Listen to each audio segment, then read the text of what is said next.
என்னை அழைத்தவரே, என்னை நினைத்தவரே, என்னில் அன்பு கூர்ந்து என்னை நடத்தினீரே. நீங்க இல்லாமல் நான் வாழ முடியுமா? நீங்க இல்லாமல் நான் வாழ முடியுமா? என்னை அழைத்தவரே, என்னை நினைத்தவரே, என்னில் அன்பு கூர்ந்து என்னை நடத்தினீரே. நீங்க இல்லாமல் நான் வாழ முடியுமா? நீங்க இல்லாமல் நான் வாழ முடியுமா? என்னை அழைத்தவர் நீதானையா, என்மே அன்பு கூர்ந்த தெய்வம் நீதானே.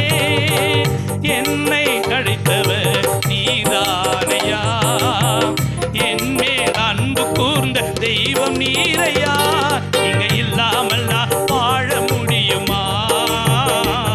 நீங்க இல்லாமல் நான் வாழ முடியுமா? நீங்க இல்லாமல் நான் வாழ முடியுமா? நீங்க இல்லாமல் நான் வாழ முடியுமா? என்னை அழைத்தவரே, என்னை நினைத்தவரே, என்னை அன்பு கூர்ந்து என்னை நடத்தினீரே. நீங்க இல்லாமல் நான் வாழ முடியுமா? நீங்க இல்லாமல் நான் வாழ முடியுமா? சேற்றில் விழுந்த என்னை தூக்கினீரல்லோ, நாற்றம் ரத்தத்தாலே மீட்டினீரல்லோ. சேற்றில் விழுந்த என்னை தூக்கினீரல்லோ, நாற்றமில்லா ரத்தத்தாலே மாற்றினீரல்லோ. நீங்க இல்லாமல் நான் வாழ முடியுமா?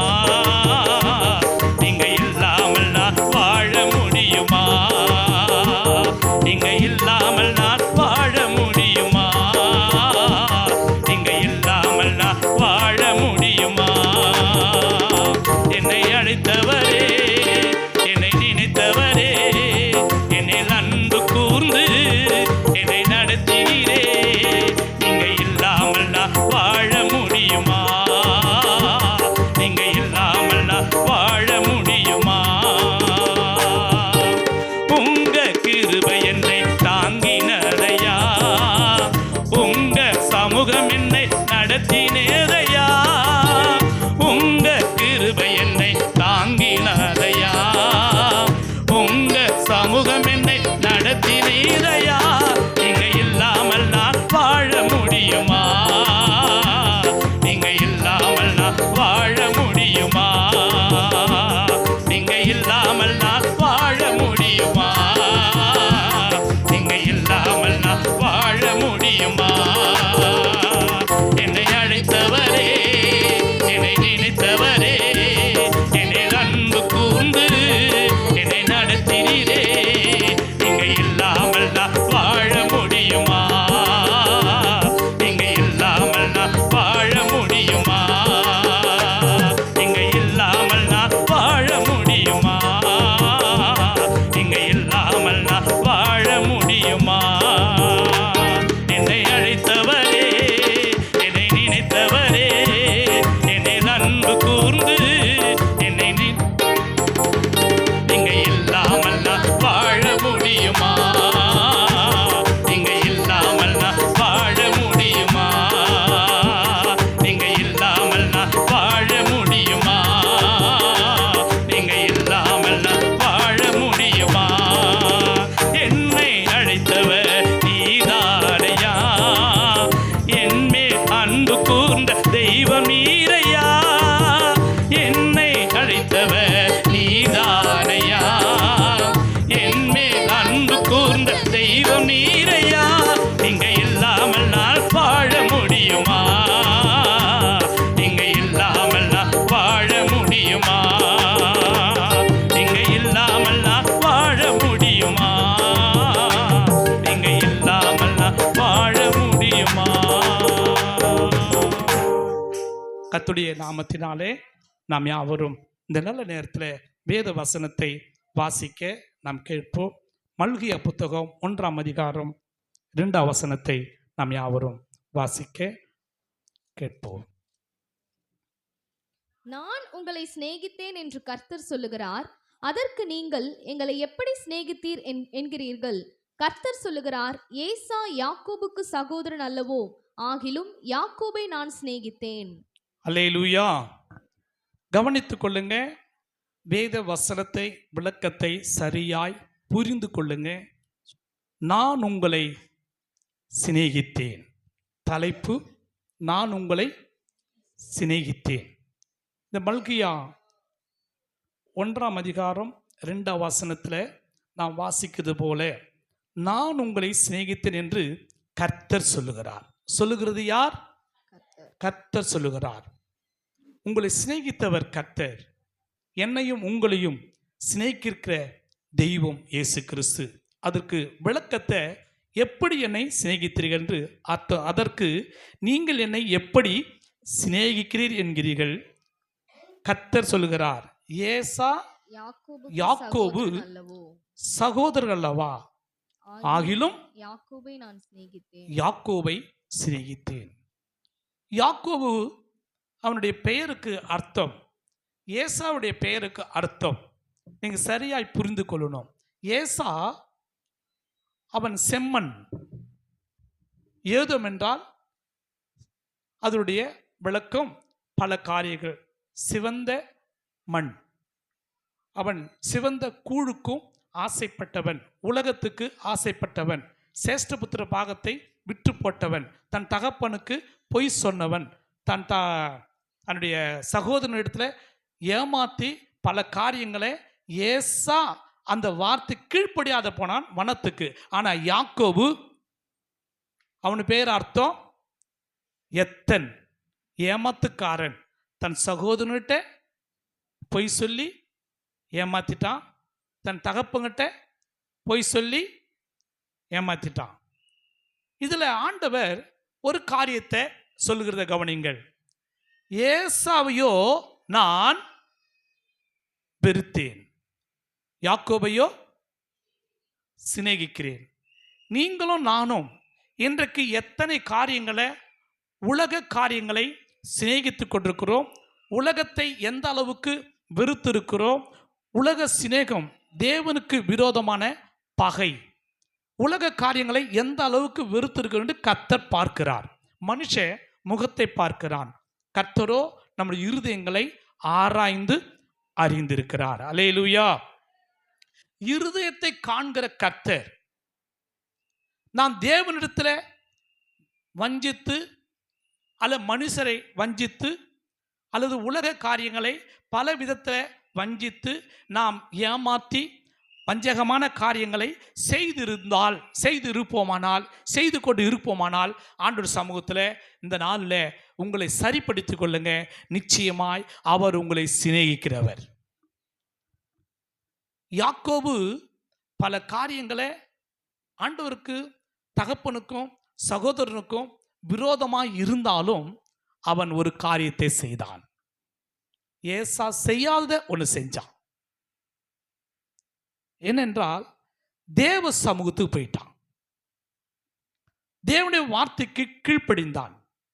உன் தேவனாகிய கர்த்தர் இரக்கமுள்ள தேவனாய் இருக்கிறபடியால் அவர் உன்னை கைவிடவும் மாட்டார், உன்னை அழிக்கவும் மாட்டார், உன் பிதாக்களுக்கு தாம் ஆணையிட்டு கொடுத்த உடன்படிக்கையை மறக்கவும் மாட்டார். அல்லேலூயா. ஆண்டவர் சொல்லுகிற வார்த்தையை கவனிங்கள். அவர் உங்களை விட்டு, என்னை விட்டு என்ன பண்ண மாட்டார்? விலகவும் மாட்டார், கைவிடவும் மாட்டார், அழிக்கவும் மாட்டார். அல்லேலூயா. நல்லா கவனிச்சுக்க அந்த வார்த்தையில. உன் தேவனாகிய கர்த்தர் எப்படியாப்பட்டவர்? இரக்கமுள்ள தேவனாய் இருக்கிறபடியால் அவர் உன்னை, என்னை, நம்மை விட்டு கைவிடவும் மாட்டார், அழிக்கவும் மாட்டார். உன் பிதாக்களுக்கு தாம் ஆணையிட்டு கொடுத்த உடன்படிக்கையை மறக்கவும் மாட்டார். அல்லேலூயா. அவர் ஒருபோதும் அழிவுக்கு நம்மை ஒப்பு கொடுக்காத தேவன். இவருடைய, இந்த தேவனுடைய சரியான காரியத்தை சொல்லும் பொழுது இது கர்த்தரின் அன்பு. என்ன அன்பு? கவனிங்க. நான் உன்னை சிநேகித்தேன். ஏசாவையோ நான் வெறுத்தேன், யாக்கோபையோ சிநேகித்தேன். யாக்கோபின் தேவன் நமக்கு உயர்ந்த அடைக்கலம். அந்த தேவன் இன்றைக்கு உங்களையும் என்னையும், நம்மை மட்டுமல்ல சகல சமஸ்த ஜனங்களையும் நேசிக்கிற அன்பு கூறுகிற கர்த்தர் சொல்லுகிறார், நான் மறக்க மாட்டேன். இது கர்த்தரின் அன்பு. அல்லேலூயா. இந்த கர்த்தரின் அன்பு என்னென்ன காரியங்களை செய்கிறது என்று கொஞ்சம் புரிந்து கொள்ளுங்க. ஆண்டவருடைய அன்பை பற்றி சரியாய் நாம் புரிந்து கொள்வதற்கு உங்களுக்கு ஒரு சில உதாரணங்களை சொல்கிறேன். நீங்களாம் எழுதி கொள்றவங்க எழுதி கொள்ளலாம், கேட்குறவங்க நல்லா கவனமாக கேளுங்க. ஆதியாகமம் புத்தகம் 12ஆம் அதிகாரம் 1-3 முடிய வாசிக்க நம்ம எல்லாரும் கேட்போம். கர்த்தர் ஆபிராமை நோக்கி நீ உன் தேசத்தையும் உன் இனத்தையும் உன் தகப்பனுடைய வீட்டையும் விட்டு புறப்பட்டு நான் உனக்கு காண்பிக்கும் தேசத்துக்கு போ. நான் உன்னை பெரிய ஜாதியாக்கி உன்னை ஆசீர்வதித்து உன் பேரை பெருமைப்படுத்துவேன். நீ ஆசீர்வாதமாய் இருப்பாய். உன்னை ஆசீர்வதிக்கிறவர்களை நான் ஆசீர்வதிப்பேன். உன்னை சபிக்கிறவர்களை நான் சபிப்பேன். பூமியில் உள்ள வம்சங்கள் எல்லாம் உனக்குள் ஆசீர்வதிக்கப்படும் என்றார். இந்த 3 வசனத்துல உடன்படிக்கையின் அன்பு. தேவன் ஆபிரகாம் இடத்துல உடன்படிக்கை பண்ணுகிறார். நான் சொன்னதை செய்யும் அளவும் நான் என்ன பண்ண மாட்டேன், உன்னை விட்டு விலக மாட்டேன். ஆதியாகமம் புத்தகம் 28ஆவது அதிகாரம் 28-15. நான் உன்னோடு இருந்து நீ போகிற இடத்திலெல்லாம் உன்னை காத்து இந்த தேசத்துக்கு உன்னை திரும்பி வர பண்ணுவேன். நான் சொன்னதை உனக்கு செய்யும் அளவும் உன்னை கைவிடுவதும் இல்லை என்றார். அல்லேலூயா. கவனிங்க, உபாகம் 4:31 மனதில் வைத்துக் கொள்ளுங்க. ஆண்டவர் கர்த்தரை அன்பை கவனிங்கள். அவர் கைவிட மாட்டார், அழிக்க மாட்டார், மறக்க மாட்டார். கர்த்தர் அன்பு. அந்த அன்பினாலே ஆபிரகாமுக்கு உடன்படிக்கை பண்ணினார். என்ன சொன்னார்? நான் உன்னை என்ன பண்ணுவேன், ஆசீர்வதிப்பேன், பலுக பண்ணுவேன், பெருக பண்ணுவேன் என்று சொன்ன கர்த்தர் ஆபிரகாமுக்கு உடன்படிக்கையின் அன்பின் தேவன். அவர் உடன்படிக்கை பண்ணிட்டார். நான் உன் சந்ததியை என்ன பண்ணுவேன், ஆசீர்வதிப்பேன். இடையில ஒரு சந்ததி இருக்குது, ஈசாக்கு. கடைசியா ஒரு சந்ததி இருக்குது, யாக்கோபு தான் படிச்சோம். யாக்கோபு கிட்ட கர்த்தர் சொல்கிறார், நான் சொன்னதை செய்யும் அளவும் கைவிட மாட்டேன். ஒருவேளை கர்த்தர் உங்களோடு கூட பேசியிருந்தா, ஏற்கனவே வசனத்தை வெளிப்படுத்தியிருந்தா, அந்த வார்த்தையை சொல்லி தினமும் ஜெபிங்க. நிச்சயம் அந்த வார்த்தையை கர்த்தர் உங்களுக்கு பலிக்க செய்வார். அல்லேலூயா. விசுவாசியா நடக்கும், சொன்னா பலிக்கும், நடக்கும். சொல்லும் போது வாய் தவறி வேற காரியங்களை சொல்லிடாதீங்க. தகாத விதமான காரியங்களை சொல்லி என்ன பண்ணாதீங்க. ஒரு சகோதரி சொல்றாங்க, அவங்க ஜெபிக்கிற தாயார், நான் ஜெபிச்சா நான் ஆயிடும், கர்த்தர் அழிச்சிடுவார். அப்படிலாம் என்ன பண்ண தகாதது யாரையும் துதிக்கிற வாயில யாரும் சபிக்காதீங்க. நீங்க அமைதியா இருங்க. கர்த்தர் யுத்தம் பண்ணுவார், கர்த்தர் அவங்களை மாற்றுவார், கர்த்தரே கிரியை செய்வார். அல்லேலூயா. ஆனா மற்றவளை அந்த வார்த்தை சொல்லப்பட்டிருக்கு 3ஆவது வசனம் ஆதியாகமம் 12:3 படித்து வார்த்தையை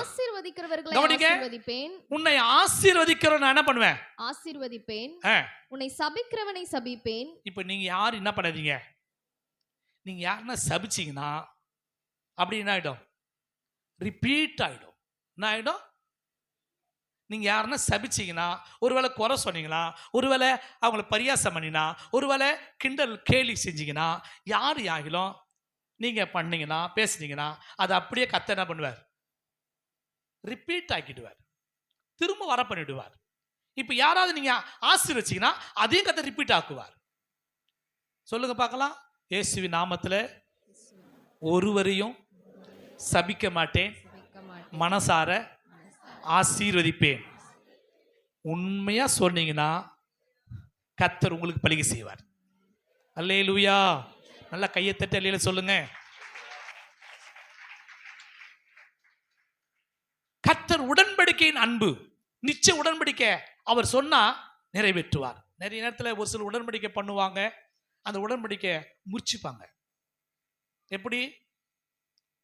கர்த்தருடைய வார்த்தையை உடன்படிக்கை பண்ணிட்டாங்கன்னா, உடன்படிக்கை தான் சொல்றேன், ஆனா வேத பிரமாணம் சொல்லப்பட்டிருக்கு, இந்த சட்டத்துக்கு நாம் கீழ்ப்படிந்தா எந்த சட்டத்துக்கும் நாம் கீழ்ப்பட அவசியமே இல்லை. அல்லேலூயா. நான் சொன்னது புரிந்தவங்களுக்கு புரியும். இந்த சட்டத்துக்கு யார் கீழ்ப்படுகிறார்களோ நாம் எந்த சட்டத்துக்கும் போய் நின்று கீழ்ப்பட அவசியமே இல்லை. என்ன சொன்ன புரியுதுங்களா? ஒப்பந்தம், திருமண பந்தம், ஞானஸ்தானம், அந்த உடன்படிக்கைக்குள்ள ஞானஸ்தானம் என்ற உடன்படிக்கையில் வரும்பொழுது, ஞானஸ்தானம் எடுக்கும்பொழுது இயேசுக்கு உண்மையா இருப்பியா? உண்மையா இருப்பேன். பூமி மாடுமே தலையாட்டுறது. ஞானஸ்தானத்துக்கு கீழ்ப்படிவியா? வசனத்துக்கு கீழ்ப்படியா? கீழ்ப்படிவேன். சத்தியத்துக்கு சாட்சியா இருப்பியா? இருப்பேன். சத்திய வசனத்துக்கு, உபதேசத்துக்கு, சங்கத்துக்கு எல்லாவற்றுக்கும் சரியா இருப்பியா? சரியா இருப்பேன். எடுக்கிற வரைக்கும் ஞானஸ்தானத்து கரையேறின அப்புறம்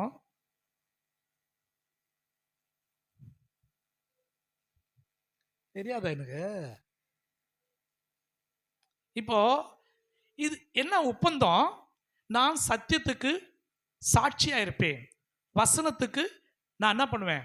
சபைக்கு தூணா இருப்பேன், சத்தியத்துக்கு சாட்சியா இருப்பேன், இயேசு கிறிஸ்து வருகை மட்டும் கர்த்தருக்கு பிரியமா இருப்பேன். ஒப்பந்தம். அந்த ஒப்பந்தத்தை உண்மையா இருப்பீங்களா? இது உடன்படிக்கை. உடன்படிக்கை மறந்தவர்கள் நன்றி கெட்டவர்கள். உடன்படிக்கை சரியா இருக்கணும்.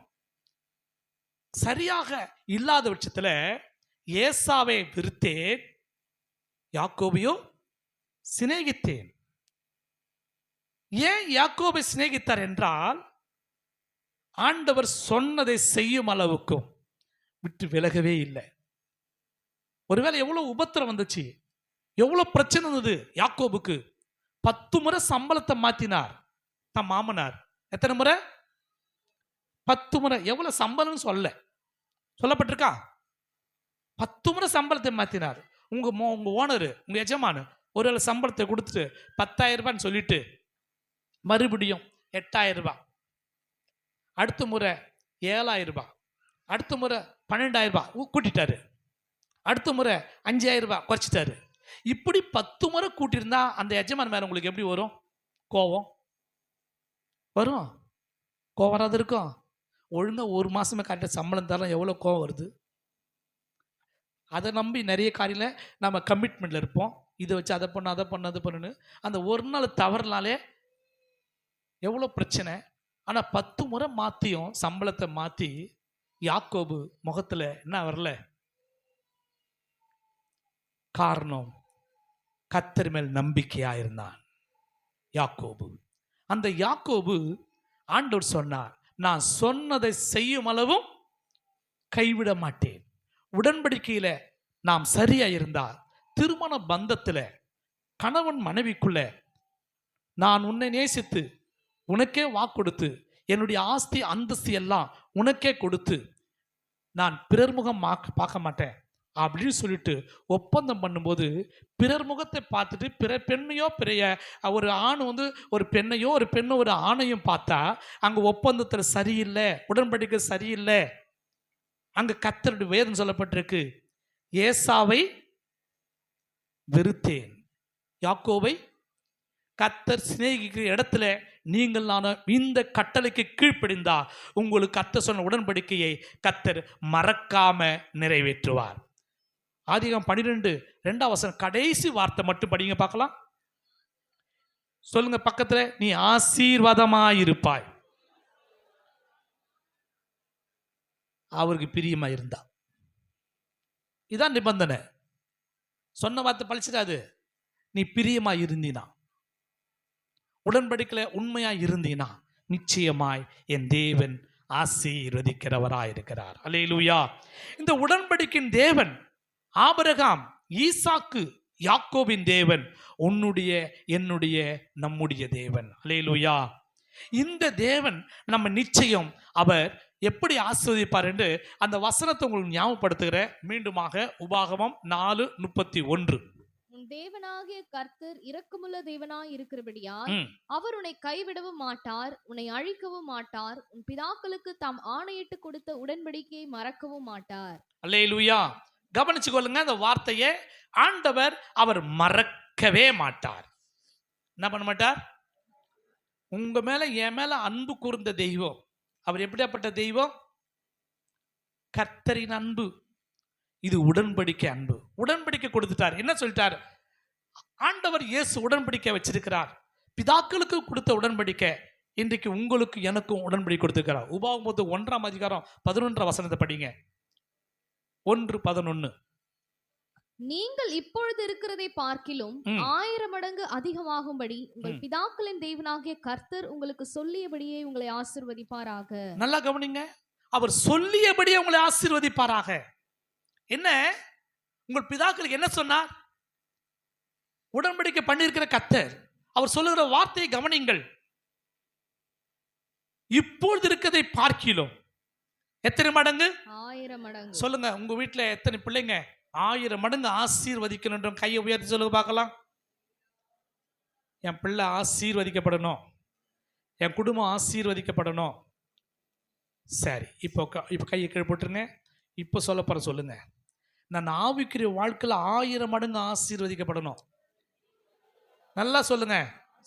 ஆவிக்குரிய வாழ்க்கையில நல்லா மெச்சூர் ஆயிடணும், சகிப்புத்தன்மை இருக்கணும், பொறுமை இருக்கணும், இரக்கம் இருக்கணும், தயவு இருக்கணும், அன்பு நிறைந்து இருக்கணும், விட்டு கொடுக்கணும், கருணை இருக்கணும், எதையும் ஏற்றுக்கொள்ளணும். இதுதான் ஆவிக்குரிய ஆசீர்வாதம். இப்போது இருக்கிறதை பார்க்கலாம் 1000 மடங்கு. எத்தனை மடங்கு? ஆவிக்குரிய வாழ்க்கையில உலக ரீதியான கர்த்தர் ஆசீர்வாதத்தை கொடுப்பார். நிச்சயம் அவரால் கொடுக்க கூடும், அவரால் கூடாத காரியம். ஆனா ஆவிக்குரிய வாழ்க்கையில நமக்கு 2 பக்கம் பார்க்கணும். நாணயத்துக்கு 2 பக்கம் உண்டு. ஒரு பக்கம் அரசாங்க முத்திரை, இன்னொரு பக்கம் அதனுடைய மதிப்பு, அந்த நாணயத்துடைய விலை இருக்கும். உங்களுக்கும் எனக்கும் 2 மதிப்பு இருக்குது. இந்த உலகத்தில் இருந்தாலும் உலக ரீதியான மக்கள் மத்தியில் அம்பானியை போல நல்லா உயர்த்தப்பட்டு நீங்கள் நல்லா ஆசீர்வாதமாக இருப்பது தேவனுடைய சித்தமாக இருக்குது. அதே சமயத்தில் நீங்கள் நரகம் போவது தேவனுடைய சித்தம் அல்ல, பரலோகம் ஒரு தேவனுடைய சித்தமாக இருக்குது. அரசாங்க முத்திரையை கவனித்து கொள்ளுங்க. ஆனால் ஒரு மதிப்பு இருக்குது உங்களுக்கு எனக்கும். அந்த முத்திரை பரலோகத்திலிருந்து உங்களுக்கு எனக்கும் போடப்பட்ட முத்திரை. எபேசியர் புத்தகத்தில் சொல்லப்பட்டிருக்கு, பரிசுத்த ஆவியினாலே நீங்கள் முத்தரிக்கப்பட்டீர்கள். எப்படி பட்டீங்க? முத்தரிக்கப்பட்டீர்கள். எதற்காக? பரத்துக்குரியவர்கள். ஒருவேளை இங்க இருக்கிற நாணயம் ரிசர்வ் பேங்க்ல முத்திரை போட்டிருக்கலாம். அதோட அசோக சக்கரம் சிறுவில்லிபுத்தூர்ல இருக்கிற அந்த அசோக சக்கரத்தை வச்சு முத்திரையாய் கொடுத்து ரிசர்வ் பேங்க் நம்ம கொடுத்துருக்கலாம், நம்ம சின்னத்துல நம்ம இருக்கிற காசுலாம். ஆனால் கர்த்தர் இந்த முத்திரையை பார்க்கிறோம். இது முத்திரை உடைக்கப்படும். வெளிப்படுத்தல பற்றி சொல்லப்பட்டிருக்கு, முத்திரை உடைக்கப்பட்டு உங்களுக்கு எனக்கும் பரலோகத்திலிருந்து ஒரு முத்திரையை கர்த்தர் உங்க தெத்தியில, உங்க உடல்ல, சரீரத்துல எல்லாவற்றையும் கர்த்தர் போட்டிருக்கிறார். நீ எனக்குரியவன், நீ என்னுடையவள் என்று கர்த்தர் முத்திரையை போட்டிருக்கிறார். இந்த ஆவிக்குரிய முத்திரையில 1000 மடங்காய் கர்த்தர் உங்களை ஆசீர்வதிக்க நீங்க ஒப்பு கொடுங்க. அவருக்கு பிரியமா இருங்க. நிச்சயம் கர்த்தர் 1000 மடங்கு இல்ல, பல மடங்கு கர்த்தர் என்ன பண்ணுவார்? ஆசீர்வதிப்பார். அல்லேலூயா, அல்லேலூயா. 100 மடங்கு ஆசீர்வாதம் யாருது? ஈசாக்கு. 1000 மடங்கு ஆசீர்வாதம் யாருது? இப்ப சொன்னமே கோடா கோடியான ஆசீர்வாதம் யாருடையது? ரெபெக்கா. இப்ப நீங்க எந்த விதத்தில் ஆசீர்வதிக்கப்படணும்? 2 தனியான ஆசீர்வாதம் வேணுமா? 100 மடங்கா, 1000 மடங்கா, கோடா கோடியா? ஆசைக்கு அளவு இல்லை இல்லையா? தேவைக்கு இருக்குது அளவு. ஆசைக்குன்னா இல்ல, ஆசைக்கு அளவு தான் சொல்லுங்க. யாருன்னா என்ன ஒரு தம்பி கேட்டான், உங்களுக்கு வயசாயிடுச்சு படிச்சோன்னா. சரி, வயசு தான் ஆயிடுச்சு, என்ன இல்லை, ஆசைக்கு வயசு இல்லை. என்னுடைய சரீரத்துக்கு வயசு இருக்கலாம், என் ஆசைக்கு என்ன இல்லை, வயசு இல்லை. நம்ம ஸ்தாபன தலைவர் ஐயா சொல்லுவார், எப்பொழுதும் வாழ்க்கையில திருப்தியாயிட்டு இருக்கக்கூடாது. இன்னும் அதிருப்தியில் இருக்கணும். என் ஆத்தும ஆதாயப்படணும், நான் இன்னும் பரிசுத்தமாகணும், இன்னும் சபையை நடத்தணும், இன்னும் புதிய ஆத்தும வரணும் என் சபைக்கு. எங்கள் ஊழியர் கூட்டத்தில் சொன்னாங்க, நாம் போதும், இருக்கிற சபை போதும், இருக்கிற விசுவாசி போதும், அதில் திருப்தியாக கூடாது, இருக்கிற ஆசீர்வாதம் போதும், இருக்கிற ஜபஜீவி போதும், இருக்கிற வேதவாசி போதும், அது திருப்தியாக கூடாது. நான் இன்னும் படிக்கணும், இன்னும் கற்றுக்கணும், இன்னும் தெரிஞ்சுக்கணும், இன்னும் பரிசுத்தமாகணும், இன்னும் அநேகரை நான் ஆதாயப்படுத்தணும், அநேகருக்கு முன்மாதிரி இருக்குன்னு சொல்லி அதில் நிறைய இன்னும் முன்னேற்றம் அப்படின்னு அதிருப்தி இருக்கணுமா. அல்லேலூயா. ஆவிக்குரிய வாழ்க்கையில் நல்லா முன்னேற்றம் அப்படின்னு சொல்லி நாம் வளரணும். இப்படி செய்யோமானால் நிச்சயமாக ஆண்டவர் உடன்படிக்கையின் தேவன் அவர் சொன்னதை செய்யும் அளவும் கைவிட மாட்டார், மறக்க மாட்டார். இந்த தேவன் சதா காலிலும் என்றென்றைக்கும் அவர் நம்முடைய தேவனாயிருக்கிறார். அல்லேலூயா, அல்லேலூயா. இப்ப கவனிங்க, எரேமியா புத்தகம் 31:3 வசனத்தை படியுங்கள்.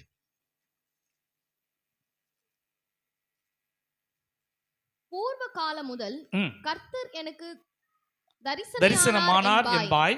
ஆம், அநாதி சிநேகத்தால் உன்னை சிநேகித்தேன், ஆதலால் காருண்யத்தால் உன்னை இழுத்துக் கொள்ளுகிறேன். அல்லேலூயா. கவனிங்க, அநாதி சிநேகத்தாலே உன்னை நான் என்ன பண்ணேன்?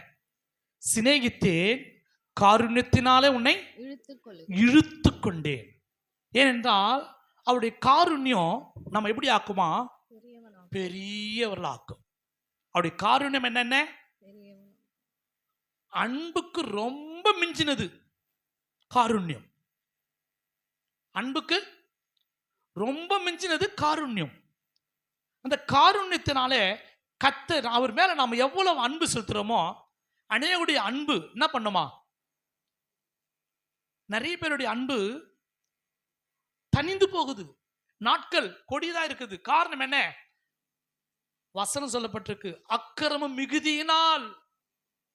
அநேகருடைய அன்பு, கிரமத்துக்கும் அக்கிரமத்துக்கும் வித்தியாசம் தெரியல. கிரமம் என்ன, அக்கிரமம் என்ன? சொன்ன வார்த்தை கீழ்ப்படியது கிரமம், அதுக்கு எதிர்த்து நிறுத்தா அக்கிரமம். ஆனா நம்ம வாழ்க்கையில கிரமமா இருப்போமானால் நிச்சயமாய் கர்த்தர் நம்மை ஆசீர்வதிப்பார். அல்லேலூயா. அக்கிரம மிகுதியினாலே அநேகருடைய அன்பு தனிந்து போகும். கிறிஸ்து மேல சகோதரி அன்பு என்னை நெருக்கி ஏவுகிறது. ஆனா நெருக்கி ஏவல, ஒதுக்கி வைக்குது, ஓரங்கட்டுது. காரணம் என்ன?